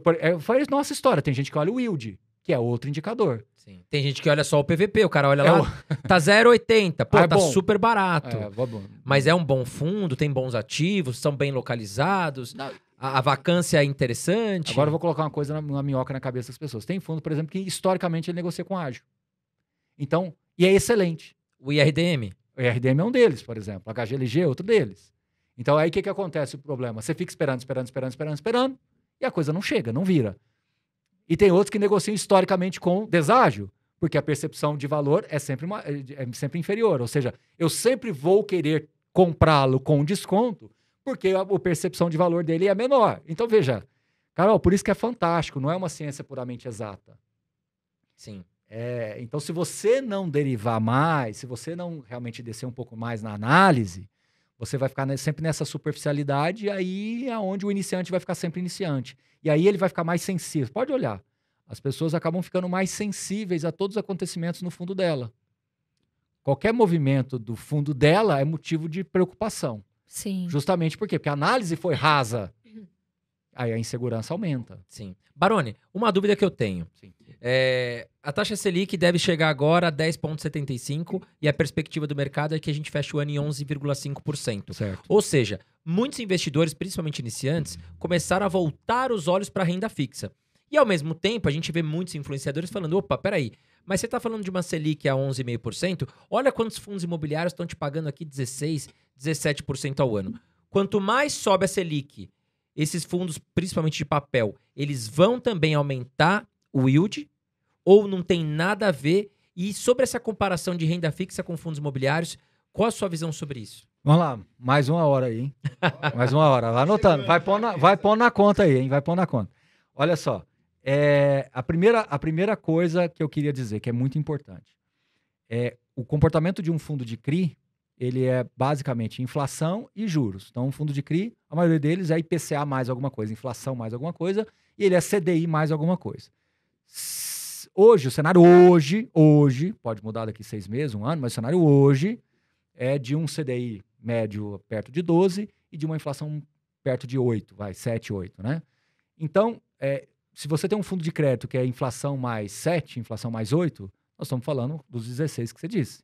E você tem um CDI mais 4, mais 5, nós estamos chegando perto dos 15 e 16. Então, é possível que hoje, com base em hoje, você realmente tenha vários fundos de crédito que vai por essa linha dos 16. E agora eu quero até fazer um serviço de utilidade pública. Muita gente pega o valor do dividendo e divide pelo valor de mercado para descobrir do fundo de crédito. Ok, mas a conta correta é pelo valor patrimonial. Por isso que a gente sempre recomenda, no caso do fundo de crédito, você ficar cada vez mais próximo do patrimonial para você conseguir extrair o máximo do rendimento dele, ok? Se eu falei uma coisinha um pouquinho técnica, Quem não entendeu agora no primeiro momento, volta um pouquinho o podcast, volta um pouquinho. Mas isso é importantíssimo e às vezes as pessoas fazem errado. Vamos lá. Agora, a outra pergunta, aí o bicho pega. Vamos lá. Tem 2 tipos de investidores. Tá? Os taxeiros e os investidores, essencialmente, com perfil de renda passiva e imobiliária. Isso é muito importante o que eu vou dizer. Os taxeiros é os caras que vieram com essa pegada de agora juro está baixo, renda fixa acabou, vamos procurar alguma coisa que paga mais. Que paga mais é o taxeiro, por isso que ele é taxeiro. Aí ele desemboca no fundo imobiliário. Agora ele vai fazer o movimento inverso, ok? Ok. Só que quem tem o perfil de renda passiva, principalmente renda passiva imobiliário, desprezar um fundo de tijolo de altíssima qualidade, pagando um yield real de 8%. Por que eu tô chamando de yield real? Porque a gente sabe que o tijolo, mais dia, menos dia, no longuíssimo prazo, ele vai te proteger. Até da inflação, né, Baroni? Isso, se aqui fosse um podcast só para investidores imobiliários, esquece fundo imobiliário, imobiliários, e falar que ele vai conseguir comprar um excelente imóvel com 8% de retorno anual, líquido de imposto de renda, Tá maravilhoso. Ele fala assim, me dá tudo o que eu quero. Sim. E se você tiver uma carteira mesclada com fundos de CRI de boa qualidade, você sobe esse yield médio para 10, 11, líquido de imposto de renda no mundo imobiliário, horas. Comparar isso nominalmente com uma Selic é no mínimo primário. Por isso que o taxeiro volta. Quando eu digo primário, eu não estou agredindo ninguém, não. Primário que eu digo numa primeira derivada, numa primeira análise. Ele não foi para a segunda. Então, muito cuidado. Agora, a boa notícia é que lembra da historinha da minha tabela? Que você tem a reserva de oportunidade, aquela historinha toda. Você vai ter um capital mais bem remunerado. Por isso que eu falei para comprar em dose mais homeopática. O seu dinheiro não vai estar mal remunerado em aguardar um pouquinho mais, em ser mais cauteloso agora, que o juros ainda está subindo, que você ainda vai ter um país que vai passar por uma eleição possivelmente muito conturbada. Você ainda tem cenário de juros nos Estados Unidos que dizem que vão impactar muito forte os mercados emergentes. Você tem algumas coisas para acontecer ainda. Então, manter a sua reserva gordinha ali não me parece ser um mau negócio. O carrego desse capital não vai te machucar. Agora, não menospreze essa carteira de fundos imobiliários. Então, continue comprando numa dose menor. Respondeu? Sim, com certeza. Agora, o que me perguntam muito? Carol, quais são os melhores fundos imobiliários para 2022? A gente sabe, como o professor falou também, que depende muito da estratégia, do perfil do investidor. Mas na sua visão, Baroni, quais são 3... Eu quase Vem você com os 3. O primeiro, o segundo e o terceiro. Sempre, sempre. É o pódio. Aqui a gente tem um pódio, né, Raulzinho? Quais são 3 fundos imobiliários que você acha que as pessoas deveriam estudar? Eu falo estudar para que a pessoa estude, como você falou, para que ela saiba se vale a pena ela investir ou não. André, vamos fazer o complô contra ela? Vamos sacanear ela? Então toca aqui. Oficialmente, viu? Oficialmente, nós dois contra... Putz, perdi a pizza. Carol Dias, tá? Nós dois oficialmente contra. Os 3 maiores. Pronto. Porque se você pegar os 3 maiores... HGLG? Não. Quineia, por exemplo, entendeu? KNRI. Eu acho que é um caminho excelente. É um caminho excelente. E muita gente, eu sinto que despreza o KNRI, sabia, Baroni? É porque o yield dele, historicamente, é mais baixo. Exatamente, mas é um diversificado, fundo imobiliário grande, robusto, que tá entre os melhores. Com desconto patrimonial, Exato. Bem gerido, Banco Itaú por detrás. Só tem um defeito, né? Ele é um fundo que ele não tem novas emissões nas características normais de um fundo. Ou seja, ele não tem aquela historinha do direito de preferência, de você poder exercer. Então, você tem que ser cliente da plataforma do Itaú para que você possa acessar novas emissões. Então, isso sempre o coloca numa posição assim desconfortável quando tem momentos de novas emissões. Mas é um portfólio belíssimo, Sim. Entendeu? Então, assim, shoppings, você tem hoje portfólios extremamente diversificados, né? A 20 também foi muito criticada aí recentemente, quando ela fez uma operação com aquela... Ancar, né, que teve uma emissão abaixo patrimonial, o pessoal criticou muito, de fato, e eles estão conseguindo entregar um rendimento, por exemplo, acima daquilo que eles se propuseram na viabilidade da emissão. Então, assim, eu posso falar uma coisa, que aí sim é a coisa mais importante de tudo isso. Né? Iridium, só para concluir sua lista, né, o Iridium também é um fundo que tem se mostrado... KNR11, Iridium... Que é o IRDM. Eu falei o HGLG, né, que eu falei VISC, falei KNRI, falei Iridium. São fundos assim, eu estou tentando buscar... Os maiores fundos por setor, e aqueles que têm um HGRE, talvez, né? O HGRE eu já acho o portfólio dele um pouco mais desafiador. Eu acho que ele tem condições, sim, de entregar resultados bons. Eu só não sei se é para 2022. Essa é a minha preocupação. O KNRI subiu muito os dividendos dele, os rendimentos dele. Agora saiu o relatório deles, diminuiu de novo a vacância. Eu até brinco, eu falo, cara, porque né, não tem crise às vezes, entendeu? Parece que mesmo em crise eles conseguem fazer alocações. Porque os ativos são de alta qualidade do KNRI, né, Baroni? Mas, acima de tudo, bem geridos. Se você olha isoladamente, eu já tive essa conversa com alguns profissionais de mercado. Se você expurga um ou outro ativo do KNRI e fala assim, isoladamente, você comprar esse ativo, às vezes a resposta é não. Mas o conjunto da obra fica bom. Entendi. É um time que não tem tantas estrelas, mas joga bem. Entendi. Esse é o que melhor exemplifica o KNRI. Agora, posso falar uma coisa que eu acho que é a mais emblemática de tudo? Se você pegar a minha carteira... A gente quer pegar a sua carteira. Não, Ô, Baroni, passa os rendimentos da sua carteira pra gente aqui. Você não quer, não? Fazer um presente de adiantado do meu aniversário? Mas você sabe por que eu não faço isso, cara? Posso falar por que eu não faço? Agora, falando sério, essa história dos... Abrir sua carteira. Não, exato. Não, minha carteira é praticamente a da Suno, né?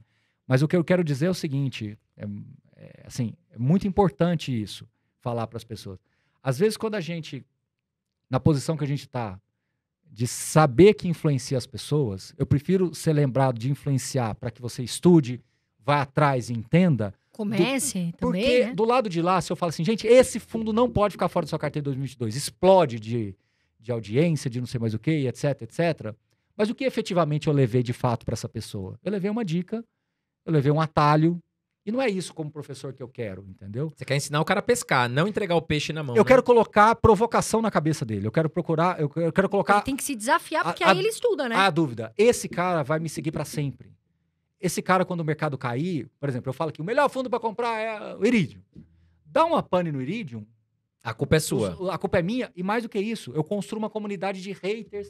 Eu construo uma comunidade de pessoas que vão querer... no mercado. Não sei mais o que, etc. Então, se você olha assim... Tem pessoas que não concordam com o que às vezes eu penso, o que eu falo, claro, e faz parte do jogo, né? Tanto que, inclusive, falo aqui publicamente, a gente tem um time lá na Suno que toma conta. Eu proibi eles de apagarem qualquer tipo de comentário nas minhas redes. Eles são proibidos de apagar. Só apagam se for xingamento daqueles cabeludo mesmo, porque aí o próprio YouTube iria... embora não tenha, tá? Embora não tenha. Mas... é proibido de falar qualquer tipo. Eu sou muito aberto para qualquer tipo de pessoa. Conflito disso, conflito daquilo. Como é que é a sua relação com o gestor A ou B? Eu sou aberto para falar, porque assim, eu não tenho nenhum problema de falar, porque eu me relaciono com todos os gestores. Nunca, olha no meu olho, Carol, você vai saber identificar se eu estou falando a verdade ou não.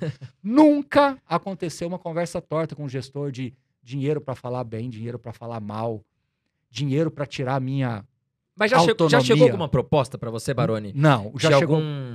Não, chegou a proposta de canal para patrocinar, para fazer assim, parceria exemplo, de marketing. Um dono de fundo. Ah. É claro, não vai precisar citar nomes. Sim. Mas, pô, Baroni, fala bem da gente, cara. Juro por Deus que nunca aconteceu. Tá. O que acontece é assim, Baroni, pô, a gente publicou o relatório, cara, o que tá precisando aí para melhorar? Por que é que você não evidenciou isso aqui que a gente deu um peso tão grande? A gente vai lá, faz uma live, explica. Nunca recebi para fazer uma live com o gestor A ou B. Nunca. Então, por isso que eu falo. E quando eu vejo, às vezes, um comentário, é livre a pessoa ter a dúvida. Porque, afinal de contas, é o maior canal de fundos imobiliários do Brasil, que tem a maior interlocução com os gestores do Brasil. Então, é natural que você fique exposto. Mas a minha consciência é muito tranquila. Eu até brinco. Eu falo, quem tem dúvida, seria um prazer recebê-lo lá em casa e ele ver o meu dia a dia.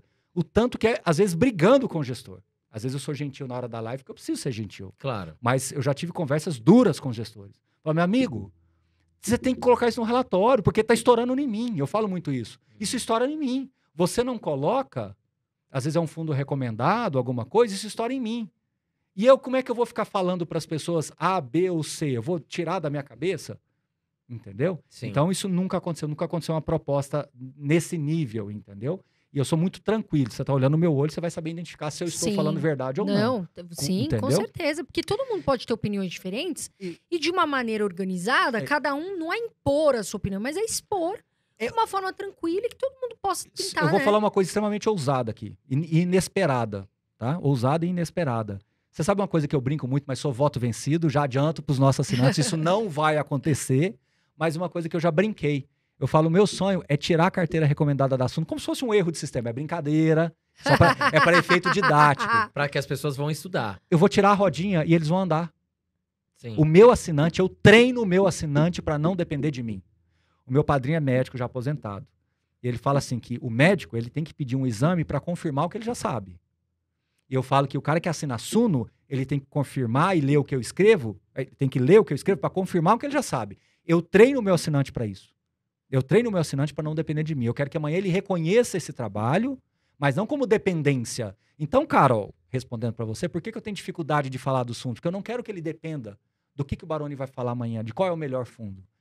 Eu quero que ele entenda o contexto para que ele possa, e aí olha lá a carteira, olha o que o Baroni falou, opa, isso aqui faz sentido, isso não tanto, mas no macro tá igual. Beleza, o Baroni me ajudou, tá bom.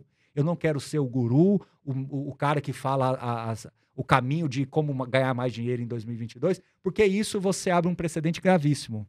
É a história da maratona. Talvez eu vou estilingar e vai triplicar a minha quantidade de seguidores, mas no primeiro escorregão eu vou ser atingido, vou dormir mal. Pô, eu sou pai de família, tenho 2 meninos, quero andar na rua com a minha cachorrinha, sou reconhecido na cidade, assim, nas cidades que eu vou, mas em Goiânia, por exemplo, é super gostoso, tá passando, e muitas vezes isso acontece, tá? Pelo menos umas 2, 3 vezes na semana, e aí fica aquele papo gostoso, por quê? Porque a pessoa não olha com aquele lado de... Você tá querendo me manipular. Exato. Esse é o ponto. Esse é o ponto. Então, eu sempre gosto de deixar isso claro para as pessoas, de por isso que eu tenho essa dificuldade e mesmo sendo analista, esse é o ponto.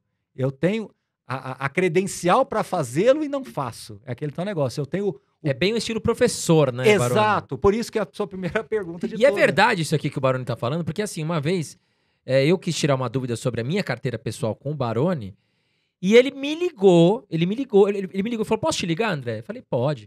Ele me ligou por quê? Porque ele não quis me falar o que eu tinha que fazer.